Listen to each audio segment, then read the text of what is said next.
Hi everyone, we come back with our slot, Love Yourself. Yay! Is it our last week for this slot? Yeah, so sad. Tak payah. Oh my god! So, kenapa? Today we have special guest. Who is it? Is it you want to reveal now or after this? I think now lah. Now, okay. Yeah. I'm already live. Okay.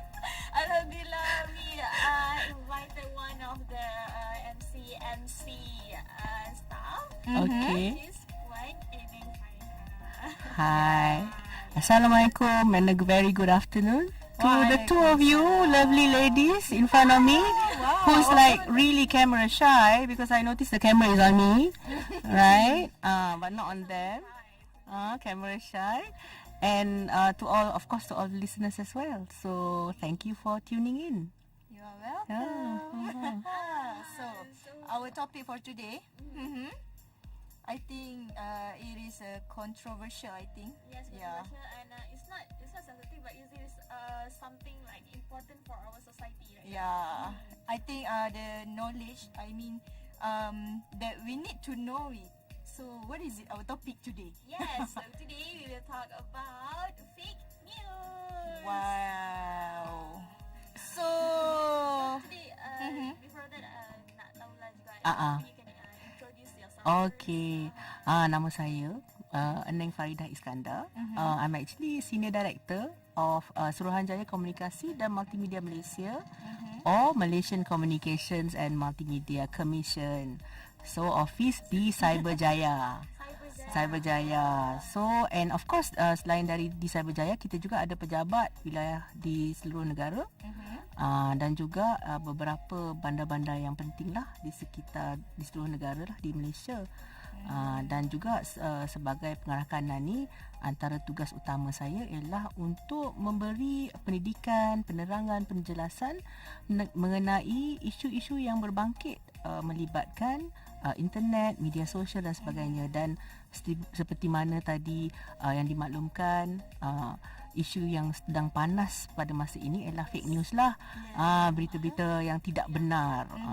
So itulah dengan harapan petang ni kita dapat kupas isu ni dengan lebih mendalam untuk makluman semua pihak. Jadi semua yang mendengar tu kita faham apa itu fake news, apa isu mengenai fake news, kenapa kita tak boleh sebarkan fake news.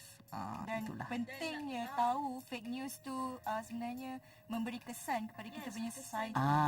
So itulah sebahagian daripada tugas saya sebagai pengarah kanan.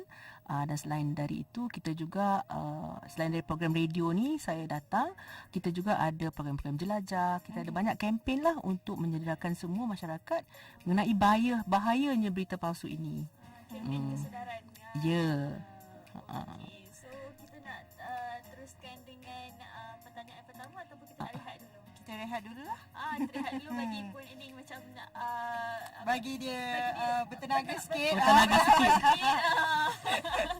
Untuk soalan pertama kita nanti ya. Okay, so kalau nak tahu apa soalan-soalan yang akan kami tanyakan kepada Puan Ini stay tuned in IIM FM. Your Campus Radio. Assalamualaikum warahmatullahi wabarakatuh. Hi everyone, welcome back to Slot Love Yourself with me, DJ Fazz. And me, DJ Alin here with our special guest, Puan Eneng. So, as we promised just now, we would like to ask is it controversial question? Yeah, of No course. lah. I think it's a controversial sebab benda ni dah Viralkan. Yes, diviralkan. Dan juga sempat juga sebelum kita punya parlimen dibubarkan, sempat untuk making policy about fake news kan. Yeah, the new akta. Akta berita anti berita tidak benar. Diwartakan. Before we start, I would like to announce first, for those who just listen to IMFM, you can watch us live on our Facebook iium.fm. So, okay, let's start it with our first questions. Okay. Okay. Deng, deng, deng. Okay, our first question. What is the definitions of Media literacy. Yeah. What is it about? Well, nowadays people not only talk about media literacy but also digital and media literacy. And literacy is essentially the ability for an individual to review content, to obtain content. For example, as a digital citizen, you should be able to identify access content. Meaning, how do you access content? How do you get that content? And not just receiving the content and looking at the content, but also analyzing the content further. And what do you do with that content? So with MCMC, we are very much interested in creating digital and media literate citizens who are able to not just consume content, but also produce content. So like what you guys are doing, you're producing content, and and producing content that is of benefit to others, that contributes to the greater good of society, for example. Content that enriches your knowledge and other people's knowledge. So how do you get Malaysians to be like that? As you know, currently we have over 24.5 million internet users in the country. A majority of us actually use the internet for the sole purpose of communications, using social media. But very few of us are actually harnessing the power of the internet by actually engaging in meaningful activity. For example, what I mean meaningful, social media is meaningful to some extent, but meaningful for a lot of people. That's how you interact with your friends, that's how also you get your information, your knowledge. But yes, exactly, and that's how your lecturers are also in touch with you and know what you're up to. I know if you allow them to be your friends. Yeah, you don't know. And the thing is, but how many of us are actually actively using internet to sell something, for example, or even to engage in activities that are productive in a sense whereby it contributes towards your grades. You do for research, or you actually, like I said, you sell something, or even you use the resources to mobilize your communities. I know internet is a good force for collecting individuals for purpose of charity. When you do a charity activity, for example, you actually get all your friends, social media friends together, and you probably organize an event to benefit a certain charity. So that's actually using, being a media literate citizen means you are using that media for a greater good. So the understanding of media literacy is not just confined in this day and age to just ability to understand what you're reading, ability to identify what are the sources of information, accuracy of the information, and making good decisions based on that content that you have received, but also how do you also produce content. Because you must remember, in this day and age, in the internet age, all of us are also producers of content as well. Whenever you take a selfie, that you're producing a content, right? Or your live Instagram, your live Instagram, or you take a picture and you do some editorial content on it, captions, that's also producing content. So how do we get Malaysians to reach that level of maturity where they are not just passive consumers of content, but also participating in a social economic environment and in a more meaningful way. So that's, if you ask me, that's what I think media literacy is. So of course I'm not going to give you like sort of an academic answer. But that's just sharing my experience, because this is love after all, right? Love segment. love yourself. Love yourself. Yes, that's right. I think fake news also as macam related to love yourself. Of course, dia memang related. Kerana kalau misalnya kita bukan menjadi pengguna yang celik media, maka kita tidak dapat membezakan baik dengan benar, ataupun yang buruk dengan benar, ataupun yang tidak benar dengan yang benar. Tu saya dah memang kelang kabut sikit lah dah cakap macam ni kan. Tiba-tiba tukar bahasa pula. Tapi sebagai pengguna yang celik media, kita perlu bijak untuk memilih kandungan. Kerana kita kena sedar bahawa kandungan internet ni pelbagai, dan tidak semua kandungan itu sesuai dengan jiwa kita. Kalau Fazz jiwa sentimental, maka bila dia dihidangkan lagu rock, memang tak boleh sesuai, memang tak sesuai langsung. Tapi kalau Alin ni jiwa rock, heavy metal, Kalau disajikan dengan lagu-lagu sentimental ala-ala Jamal Abdillah, memang dia akan meruntunlah jiwanya. Betul tak? Jadi setiap orang itu mempunyai apa yang boleh saya sebutkan sebagai preference dia lah. Kan? Dan apabila berhadapan dengan fake news di era ini dengan lambakan maklumat yang sebegitu banyak, maka adakah kita ni pengguna yang bijak untuk memilih dan menilai kandungan yang kita terima? Dan juga disebutkan pada era ini ialah post-truth. Maknanya ramai daripada kita lebih mudah terpengaruh dengan emosi dan sentimen berbanding dengan fakta. Kita lebih suka sekiranya orang itu dapat membeli jiwa kita misalnya daripada menyogokkan kita dengan maklumat dan fakta. Jadi itulah kita kita perlu sentiasa berhati-hati apabila kita berinteraksi dalam internet ini supaya kita mendapat yang terbaik. Kita menerima yang terbaik dan kita juga memberi kepada orang lain perkara yang hanya benar dan yang terbaik. InsyaAllah. So basically kita punya internet tu sebenarnya medium untuk kita berkomunikasi and what's on. And then it depend pada individual tu macam mana dia menilai information yang dia dapat tu. That's right. Sama ada fake or the truth lah. Yeah. For example, like your second question pasal opinion kan? Opinion. The thing is, fake news ni bukan isu Malaysia sahaja. Fake news ni adalah isu sejagat. Seperti saya sebutkan tadi, dia post-truth era ni melibatkan bukan sahaja negara kita tetapi negara lain, di mana banyak pihak pada masa ini telah bangkit kepada isu bahawa berita palsu ini boleh memberi kesan yang sangat besar kepada negara kita, bukan sahaja dari sudut sosial tapi sudut ekonomi, dan juga isu berkaitan dengan budaya kita sendiri. Jadi pihak kerajaan bersama dengan pihak MCMC dan juga memang sektor swasta perlu berganding bahulah untuk menangani isu ini, kerana memang apabila kita hidup dalam keadaan di mana budaya yang pelbagai, agama yang pelbagai dan manusia juga pelbagai, maka kita perlu memastikan bahawa apa-apa yang kita kongsi di internet itu tidak menjejaskan hubungan baik yang kita ada selama ini, dan juga kita juga pastikan bahawa fake news ini bukan menjadi budaya amalan hidup kita. Maknanya kita sentiasa perlu tabayun dalam segala segi maklumat yang kita terima.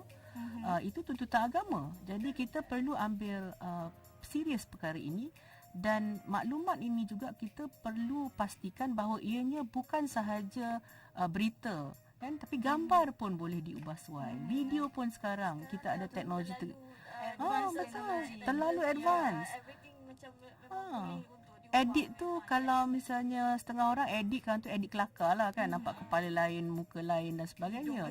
Hidung besar. Tapi kita rasa itu sebagai jenaka mungkin, tetapi sekiranya sesuatu kandungan itu boleh mengguris hati orang lain, maka bukan sahaja nanti kita akan sebutkan mengenai peruntukan akta kan, bukan saja boleh menjadi satu isu jenayah, tetapi kita sebagai individu juga, apabila kita sakit hati kan, kita telah menyakitkan hati orang lain, apakah balasan kita kelak? Itu juga kita kena sentiasa berhati-hati. Okay, tengok tu macam bersyarah tu dengar khusyuk je. Jangan lupa tanya soalan tu, tanya soalan lagi. Dia information tu sangat padat. Dia dah dengan simple words dia absorb. berehat sebentar. After this we would like to ask Puan Eneng kenapa fake news ni, berita palsu ni macam terlalu viral sangat sampai sekarang. Betul? Boleh. Okay, so teruskan bersama dengan kami di IIUM FM, Your Campus Radio.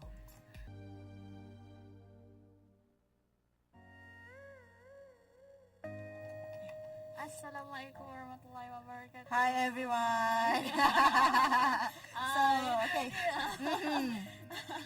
Okay, Back to our questions. Yang tadi sebelum kita berehat. Why fake news ni dia spread like wildfire kan? Tapi dia betul. I mean, the word for it is viral kan? And viral means basically that it's gotten out of hand and nobody can control it. because a virus cannot be cured. I mean, there's no cure for a virus. So you just sort of let it die a natural death. And in the bahasa version is tular, kan? Tular. Kenapa? Kenapa berita palsu ni cepat tular? Jawabnya sebenarnya sebab kita ni pengguna yang sangat caring. Dia berkaitan dengan love juga, kan?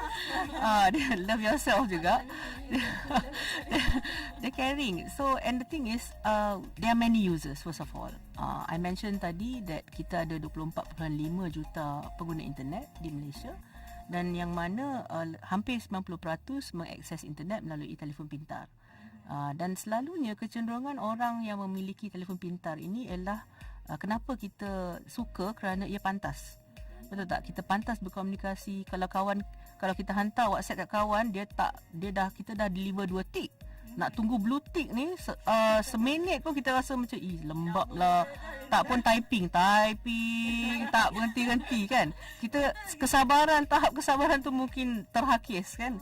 Jadi aktiviti utama pengguna di Malaysia ini menggunakan internet ni berdasarkan kajian MCMC pada tahun lepas, 96.3 adalah untuk menghantar pesanan atau message, 89.3 menggunakan social media, 86.9% untuk mendapatkan maklumat. Dan secara purata setiap pengguna di Malaysia ini mempunyai 4 akaun media sosial. Kan, biasalah. Maknanya ada Instagram, ada WhatsApp, Twitter. Social influencer pula, kan? Itu lain pula. Itu dah cerita lain pula. Tapi maknanya kita ni kecenderungan kita menggunakan internet ni sangat tinggi. Jadi berita yang kita dapat ni sangat cepat tular. Kerana ia katalah kalau saya sebagai pengguna, saya ada 1,000 kawan. Maka saya akan upload apa yang saya terima itu sebagai status di Facebook saya, maka ia akan diikuti oleh 1,000 orang. Sama juga di WhatsApp, kadang-kadang saya ada WhatsApp group, dalam satu group mungkin 100 orang. Katalah grup yang besar lah, grup yang 2 orang pun ada juga, kan. So kadang-kadang not really, itu grup lain tu. Jadi, dan kalau peribahasa Inggerisnya dia kata, a lie can travel halfway around the world while the truth is putting on its shoes. So maknanya benda tu dah pusing satu dunia, tak sempat kita pakai kasut lagi. Yang truth ni kan, kita ni truth kan, nak pakai kasut ni tak sempat, orang dah keliling satu dunia. Begitulah pantasnya maklumat itu boleh berkembang dan boleh viral ataupun tular, kan. Jadi apabila kita berbicara mengenai bagaimana berita palsu ini spread macam wildfire ni, adalah kerana isu teknologi lah yang memudahkan kita berkomunikasi, kan. Dan begitu susahnya bagaimana kita hendak mengawal teknologi ini. Dan kalau orang tua-tua dulu lah, ni saya dah mood orang tua pula. Kalau orang tua-tua dulu, kalau kita mengadu kat mak kan pasal isu-isu apa, kan, dia kata lah, ini dia buat you ke you buat dia. Kalau teknologi ni kan, kita buat teknologi, bukan teknologi buat kita. Maknanya kita sepatutnya berupaya untuk mengawal teknologi itu, dan menjadi hamba kepada dia. Jadi itulah yang sering kita war-warkanlah kepada semua masyarakat, supaya apabila kita mendapat sesuatu maklumat itu, kita perlu membuat pengesahan, kerana kesan dia sangat besar kepada pelbagai isu. Dan itu mungkin nanti kita boleh bincang lebih detail lagi, apakah kesan-kesan berita palsu ini. Orang sekarang dia tak kisah. Dia macam, asalkah aku jadi nombor 1 yang viral, kan. Itu merupakan isu tabiat dan juga mungkin dari segi keinginan seseorang itu. Kenapa, dan secara umumnya, kan, kenapa sesuatu berita itu boleh menjadi viral tu ada beberapa sebab lah sebenarnya. Nak dengar sebab dia? Nak dengar sebab dia? Mesti pendengar kita macam tanya-tanya, kan. Mana, kan? Ke sebab dia yang macam selalu yang merepek-repek macam yang cendol tu. Dia kadang-kadang dia sebab dia macam ni. Ada orang yang menyebarkan atau mewujudkan, ni maknanya wujud, dia buat sendiri berita palsu ni untuk kepentingan tertentu, agenda tertentu atau kepentingan peribadi tertentu. Katalah saya peniaga, kemudian saya tak suka gerai sebelah tu banyak lagi pengunjung banding dengan saya. Saya boleh buat fake news mengatakan gerai tu memang tak makanan tak cuci, tak bersih dan sebagainya, maka dengan itu gerai pun dah kurang pelanggan dan datang kepada saya. Itu memang sangat boleh dilakukan di era ini. Dengan media sosial kita bagi bad review je. Kan, bad review kan, that's also fake. Orang pun ni, and bukannya bad review tu kalau memang dia wajar mendapat bad review tak apa, kalau kita fake. Ni beza dia lah berbanding dengan apa yang betul-betul benar dengan yang palsu. Seterusnya dari segi, memang tadi kan Faz cakap pasal meraih populariti. Memang ada individu yang suka mendapat likes atau views yang tinggi. Attention seeker satu. Dan kita perlu fahami bahawa kadang-kadang bila likes dengan atau views yang tinggi boleh diterjemahkan dengan pulangan kewangan. Kadang-kadang tu artis je lah, you sell you punya review, IG review kan. Celebrities, top celebrities will get 15,000 ringgit per post. So you as a user, you like dia punya ni, you contribute to dia punya pocket. Sebab tu dia boleh beli bag LV dan juga Prada dan sebagainya. So kalau you mana-mana yang berjinak untuk menjadi influencer, itu strategi. Tetapi you akan memikul beban sebagai pemberi berita palsu. You sanggup tak sanggup? Itu satu hal. Poket penuh. Untuk menyebarkan berita palsu, sama kata untuk tebalkan poket sendiri. Yes, itu yang kita sebagai pengguna kena bijak. Maknanya dia ni, berita ni nak bagi dia popular ke, kita jangan terperangkap dalam agenda individu tersebut. Selain dari itu, ada juga pihak yang ditahan oleh MCMC misalnya, di mana kita dapati dia menyebarkan maklum palsu. Bila ditanya kenapa, suka-suka saja nak confuse orang. Ada orang macam tu, buat prank kan, tapi dia tak sedar bahawa kesan yang dilakukan itu memang menjejaskan individu lain. Misalnya berita-berita palsu berkaitan pergaduhan kadang-kadang disalah tafsirkan menjadi isu perkauman. Boleh menjejaskan, memburukkan lagi keadaan. Kalau kita ingat dulu insiden di Lawyat kan, takut semua nak pergi Lawyat dah. Kesian budak-budak dia nak beli dia punya apa-apa benda dah tak berani nak pergi dah. Itu kesan buruk ekonomi kan. Itu banyak lagi insiden yang boleh kita jadikan sebagai contoh. Dan benda tu juga boleh menutup periuk nasi orang lain juga. Betul. Itu dari segi agenda orang. Jadi apabila kita melihat satu konten itu kandungan, maka itulah apa yang kita perlu lakukan. Itu mungkin lepas lagu ni kot. Saya nak berehat ni. Boleh berehat kan? Boleh. Nakal kan saya ni. Sebab sebentar lagi kita nak tanya beberapa soalan yang sangat-sangat kontroversi. Kontroversi. Yes. Okay. Jadi teruskan mendengar di IIM FM, Your Campus Radio. Hi everyone. Yes, welcome back to slot Love Yourself here With Madam Puan Eneng. Yes. Tiba-tiba pula kan. Saya pun terkejut. Madam. Tapi Madam also can. Boleh. So, our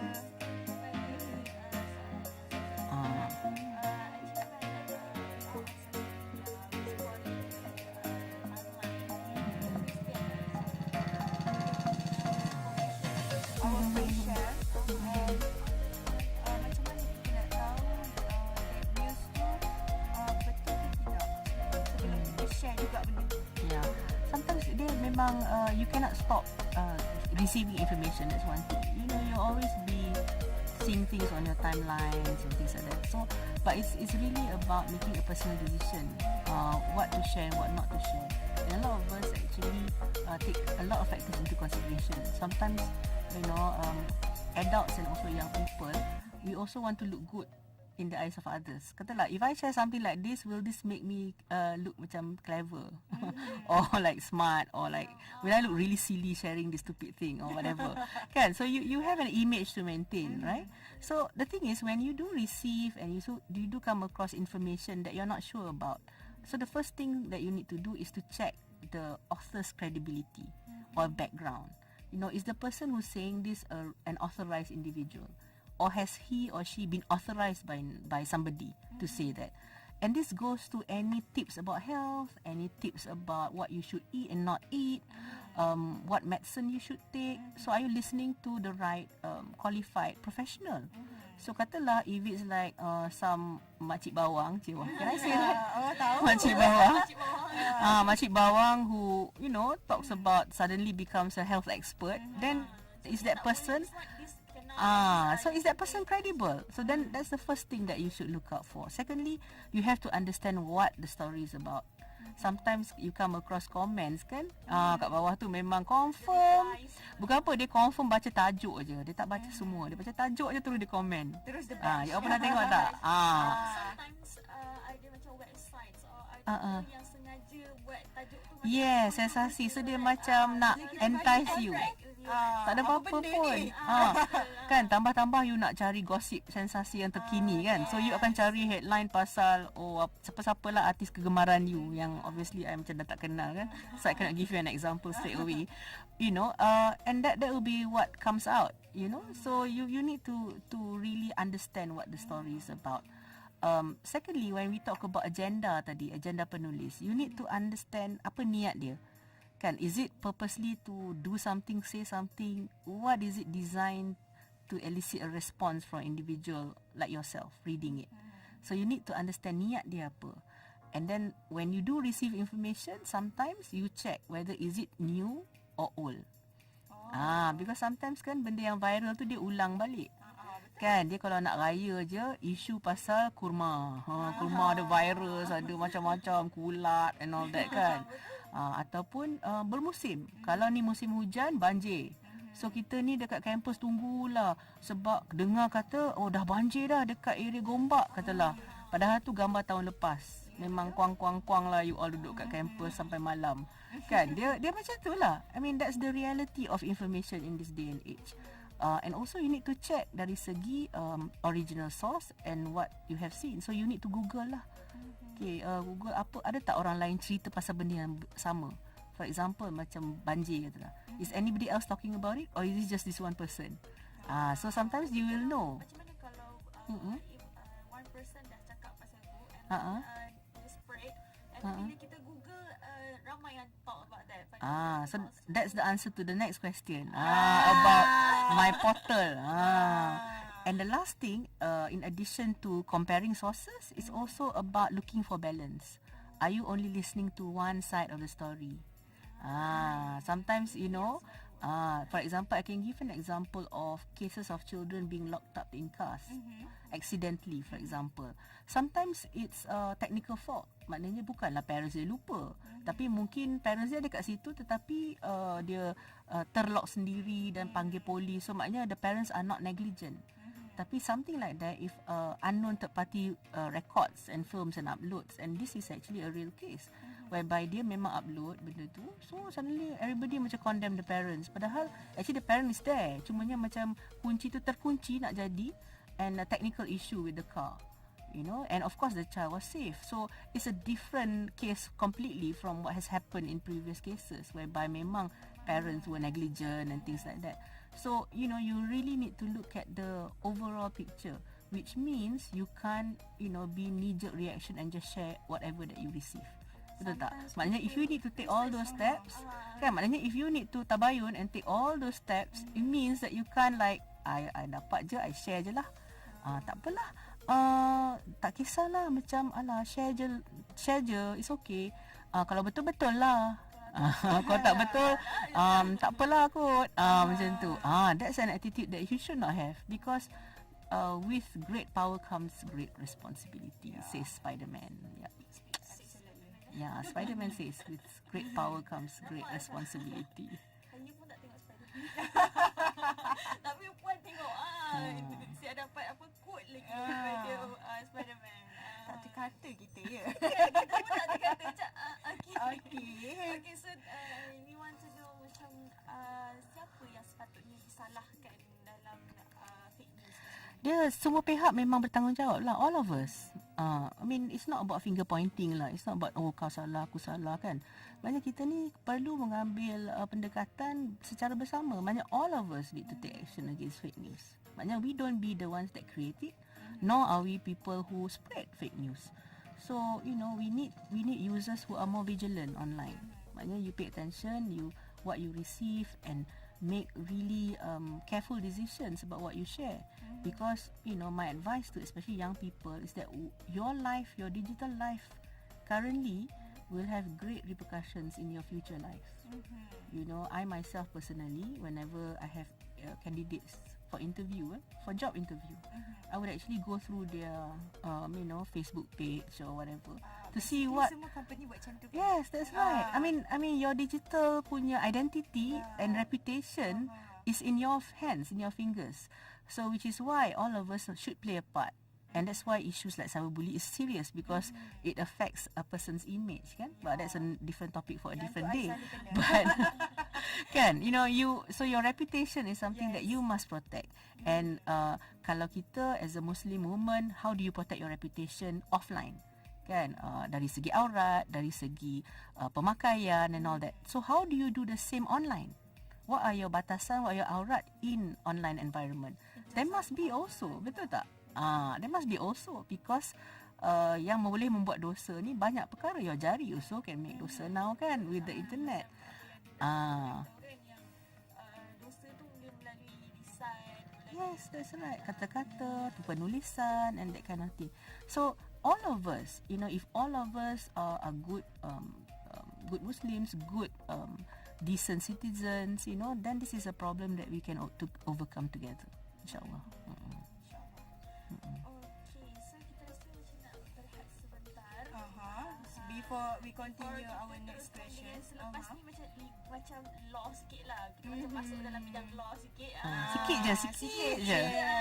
The basic law. Basic law. So, jangan sebarkan berita palsu.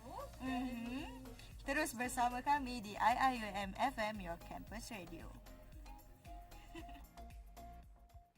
Assalamualaikum warahmatullahi wabarakatuh. Hi, welcome back. With our special guys.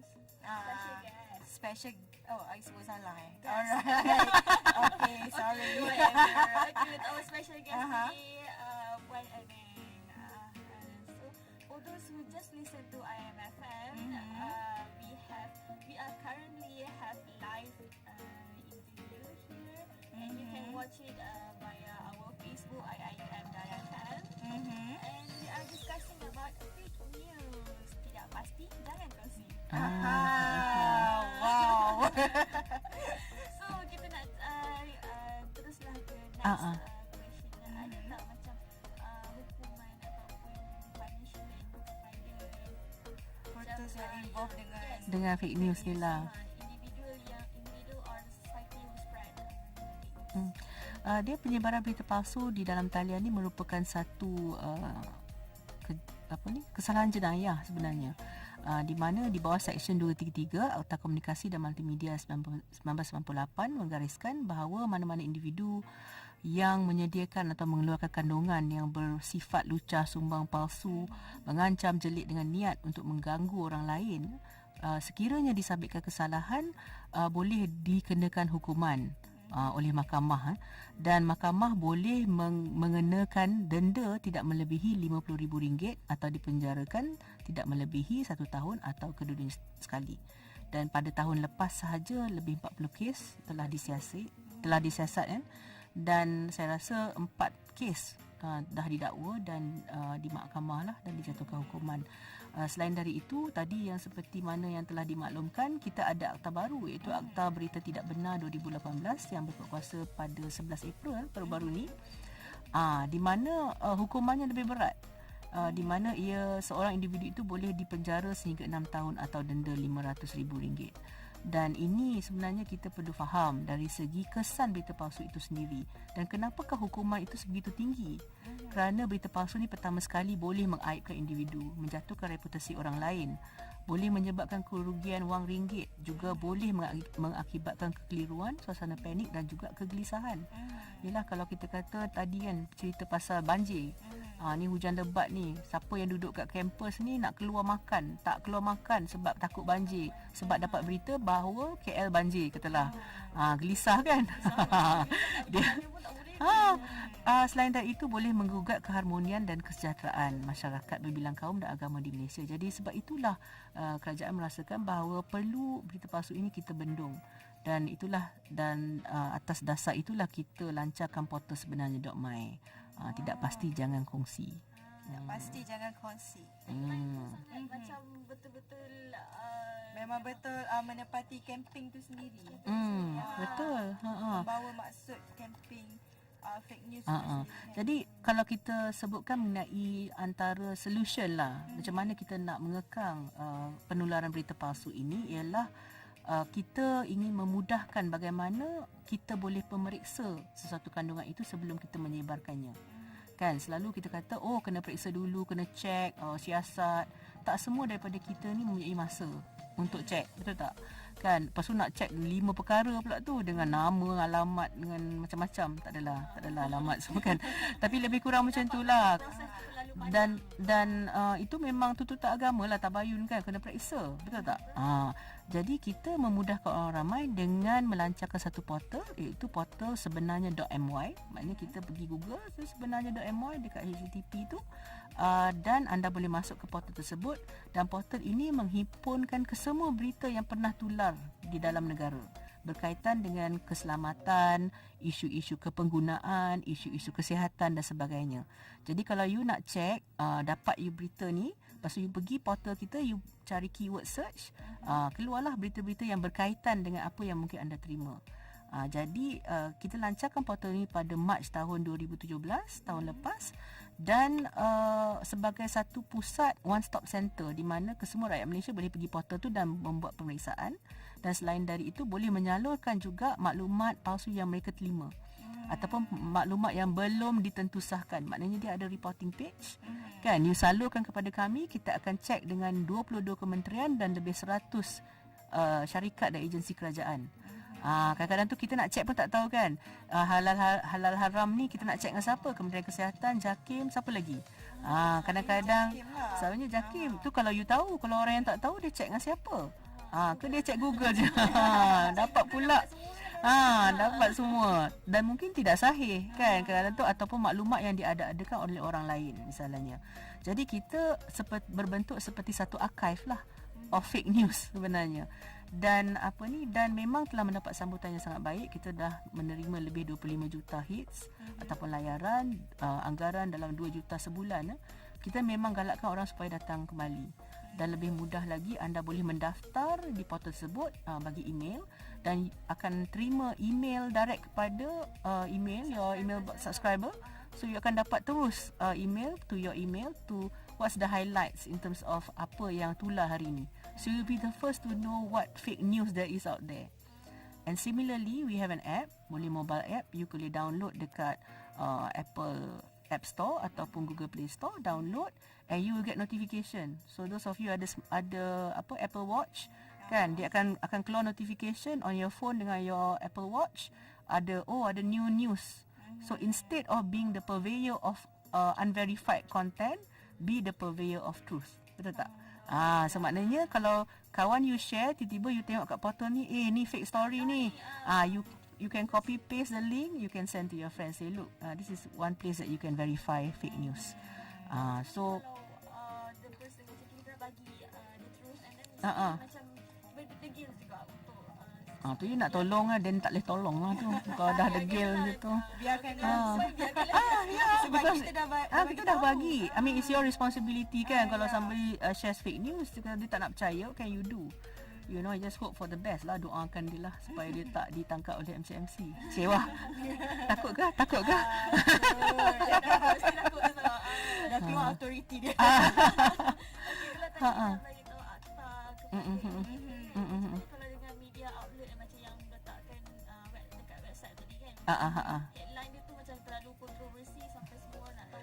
Dia depends on whether it's fake or not, because when you look at the new akta, dia fake news can be part of it. It's a mixture of truth and fake, kan, truth and lie. So it doesn't have to be 100% a lie, but it can be and usually the best fake news will have an element of truth in it. Betul tak? That's why kita percaya, because dia macam benda ni macam betul. Tapi dia akan twist the fact or spin it or whatever, and to make it into something that's not true. So if upon reading of it, the understanding is it's leading you to falsehood, then obviously it's fake news. So that's something that you need to be careful about, and also take responsibility. And the punishment against individual or media outlets would be the same because you have broken the law basically. But one thing about the new act that perhaps some of you may not be aware of is that it allows individuals yang mana telah difitnah. If you are a victim of fake news, it allows you to bring an action in court, to actually request for the court to issue a perintah, an order for the person that created that content to remove it. Katalah, and you can even, the court can ask Facebook to remove it, for example, or can ask the individual, if you know who it is, to remove it. So it gives you that power over your own reputation. Currently, there is no such, before the act came into force, there was no provision for that. Kan, you memang terkapai-kapai je lah kalau you difitnah. Or you saman melalui court yang will cost you a lot of money kan. If it's a civil case, for example. So now you have a new recourse. So that's another aspect of the act that, that we need to look at and be fair about it.